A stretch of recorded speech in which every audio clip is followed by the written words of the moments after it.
One of the other things that you did to stop yourself from getting soft was running the Moab 240. Yep. Talk me through that experience. So I hadn't run a 100-mile race, and I think it was about 6 years.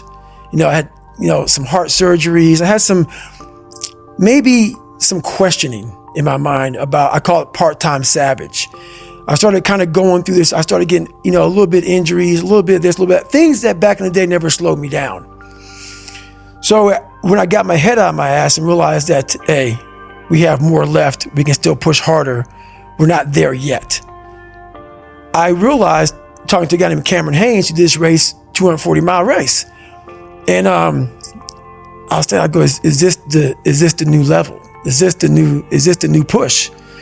So when I decided to do that race, it was in the back of my mind like, man, I've really become an expert at running 100-mile races. So for me, this was the new level, the 200+ mile race. And what was so amazing about that, as you probably read in the book, I had a hard time the first time doing it. I came back and did better. But what's amazing about the human mind is that it becomes your new norm. Like to think that I can run 200 miles, 240 miles, and that becomes like running 50. I never thought that was possible. This is why I'm always pushing that limit, because I know that within pushing these limits, there's always more. So I end up doing almost like back-to-back 200-mile runs. When the 200-mile race, 240-mile race was hard at once, it became something that was very easy after I figured it out. So that's why that happened. Well, you got lost on the first one. Oh, yeah. And then you went to bed and woke up halfway through the night and nudged Kish and said, how long have we got left until the end of the race?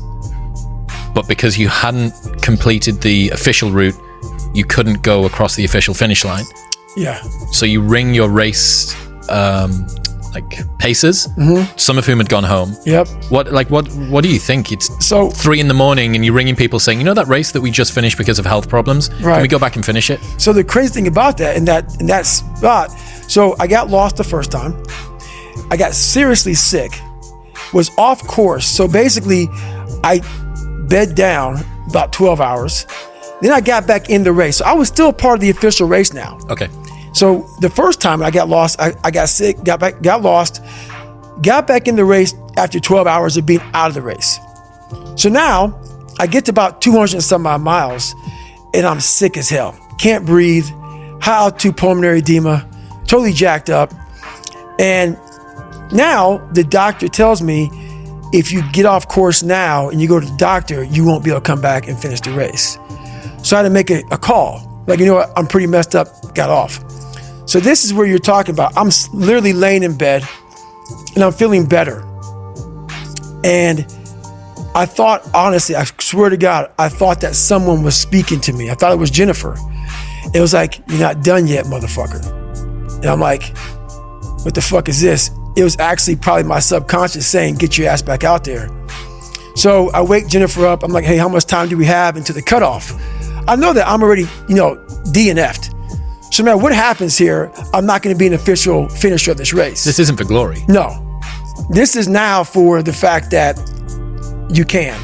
So either you can sit here and not and think about that for a whole year until you come back here and do this, or you can go out there for yourself and take some kind of pride in knowing that you could and you did.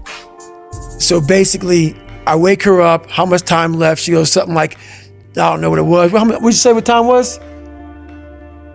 Like, whatever. And half my crew had left, and there's 2 people there.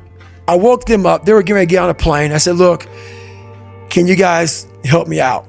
I have 40 miles to go. I'm going to have Jennifer drop me back off at the spot where I left. Then I'm going to finish this fucking race.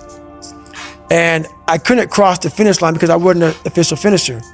So I ended up finishing on a road by a telephone pole, and that was my official finish. It ended up being like 255 miles.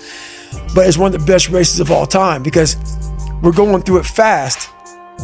But all the fucking times that I was like, I'm not going back. and I went back. I'm not going back, and I went back. I'm not going back, and I went back. It showed me even more of what we have as humans, if we're willing to go there and we're willing to push that extra step. And like I say, I always tell people, a lot of people, man, how do you do what you do? At the end of the day, I ask myself one question: can I take one more step? And usually the answer is yes. So if you can answer that question and not take another step, that is real failure. That is real quitting. So a lot of people can take one more step, but they choose not to. I don't know if you can take 2 steps. You got to answer that question after you take the first step. But I can always take one more step. So if I choose not to, that's on me. And I got to live with that.